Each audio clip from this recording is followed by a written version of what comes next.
আসসালামু আলাইকুম রহমতুল্লাহ বারকাতু। সুনানে তিরমিজি হাদিস নম্বর 986। হাদিসের মান সহি এবং হাসান।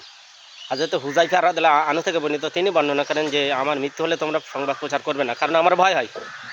রাসূল সাল্লাল্লাহু আলাইহি ওয়াসাল্লাম নিষেধ করেছেন মৃত্যু সংবাদ প্রচার করতে। হাদিস জামে তিরমিজি হাদিস নম্বর 986। হাদিসের মান সহি এবং হাসান। ব্যাখ্যা: রাসূল সাল্লাল্লাহু আলাইহি ওয়াসাল্লাম মৃত্যু সংবাদ মাইকে, মসজিদের মাইকে প্রচার করতে মানা করেছেন, এটাই হাদিস। যারা হাদিস মানে তারা মাইকে প্রচার করে না, যারা হাদিস মানে না, বেদাত মানে, ফতোয়া মানে তারা করে।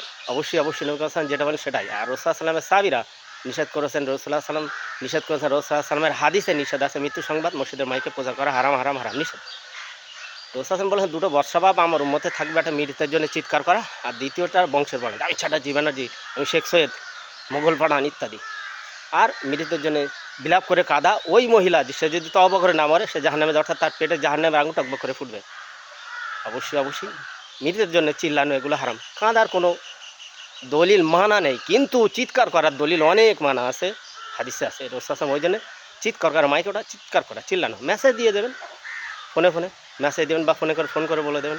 মৃতের জন্য মাইকে চিৎকার করে বলা, হাঁকা, এটা হচ্ছে নিষেধ, হাদিসে আছে নিষেধ। ভাই যারা হাদিস না মানে সেটা তাদের ব্যাপার ভাই।